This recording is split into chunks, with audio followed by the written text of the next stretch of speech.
সকালে যখন ঘুম থেকে উঠে দেখি এরকম মনমুগ্ধ পরিবেশ, তখন তো অবশ্যই মনটা ভালো হয়ে যায়। যদি মনটা খারাপ থাকে তারপর ভালো হয়ে যায়, মনে হইতেছে আমি গ্রামে চলে আসি, গ্রাম গ্রাম একটা ফিল মনে হয় সকালে উঠে। এই বাড়ির পরিবেশটা দেখলে আমার কাছে অনেক ভালো লাগে, সেই জন্য এই বাড়িটা অনেক ভালো লাগে জন্য আমি বাসাটা নিয়েছি। হ্যালো এভরিওয়ান, কী অবস্থা? আশা করি সবাই ভালো আছেন, আমিও ভালো আছি। আজকে আমি শুটকি দিয়ে বেগুন দিয়ে রান্না করব। শীতকালে বেগুন তো অনেক মজা লাগে, সেজন্য আজকে আমি শুটকি দিয়ে বেগুন দিয়ে রান্না করব। আমি বেগুন গরমকালে খাই না, সবসময় শীতকালে খাওয়ার চেষ্টা করি, কারণ শীতকালের তরকারি, বেগুনের তরকারিটা এত মজা হয় যা বলার বাইরে। মনে হয় আল্লাহ নিজের হাতে সাতটা বেগুনের ভিতর দিয়ে যায়। শীতকালের তরকারি এমনিতেই ভালো লাগে, সব কিছুই ভালো লাগে, যত তরকারি আছে সব তরকারি ভালো লাগে। আর আমার বাসার পরিবেশটা দেখলে কি বলবো, যা বলার ভাষা নাই, বলার ভাষা হারিয়ে ফেলাইতেছি।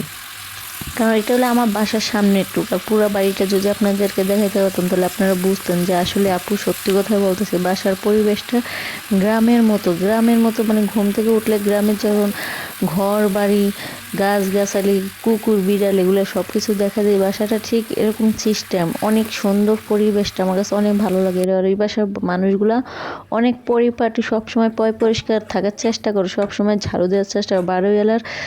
বাড়িওয়ালার নির্দেশ আছে যে সব সময় সবাই পরিষ্কার পরিচ্ছন্নতা থাকবা, আর সবাই রুটিনগুলো পালন করবে, সবাই যার যার ঘরের সামনে তারটা শেষে পরিষ্কার করে রাখবা। যেহেতু বাড়িওয়ালা এখানে থাকে না, সবাই ভাড়াটা পরিবারের মতো থাকা লাগবে, সেজন্য যার যারটা তার পরিষ্কার করা লাগবে। এর জন্য ওই বাড়িটা আরও বেশি ভালো লাগে, কারণ সবাই একত্র হইয়া যার যার মতো সে কাজগুলো করে পরিষ্কার করে। এক একদিন এক একজন করে, কোনো ঝগড়াঝাটি ঝামেলা না, ঝগড়াঝাটি থাকতেই পারে।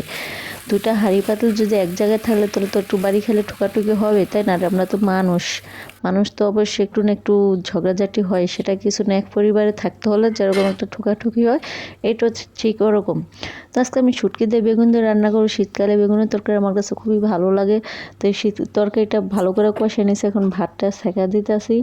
আর এই বাড়ির কথা কিছুই বলার নাই, যদি আপনারা অবিশ্বাস জানেন অবশ্যই আমার বাসায় চলে আসবেন, দেখাইতে পারবো, বা আমি বাসাটা পুরাটা যেদিন ভিডিও করে দেখাবো আপনাদেরকে, অবশ্যই আপনারা বুঝতে পারেন বাসার এরিয়াটা কত বড়। ফাইনালি আমার তরকারিটা কষানো হয়ে গেছে, এখন আমি পরিমাণ মতো ঝোল দিয়ে দেবো। যেহেতু তরকারিতে কোনো ঝোল রাখবো না, শুটকির তরকারি, সেজন্য ঝোলের পরিমাণটা কম করে দিছি। তা জানি না আপনারা কার আমার ভিডিও ভালো লাগে, অবশ্যই কমেন্টস করে জানাবেন। আর আপু যেহেতু নতুন, সবসময় আগে অ্যাক্টিভ থাকতে পারি না, এখন সব প্রতিদিন অ্যাক্টিভ থাকার চেষ্টা করতেছি, সেজন্য আপনারা আমার ভিডিওটা অবশ্যই একটু বেশি বেশি করে শেয়ার করে দেবেন, লাইক করে দেবেন, ফলো দিয়ে দিবেন।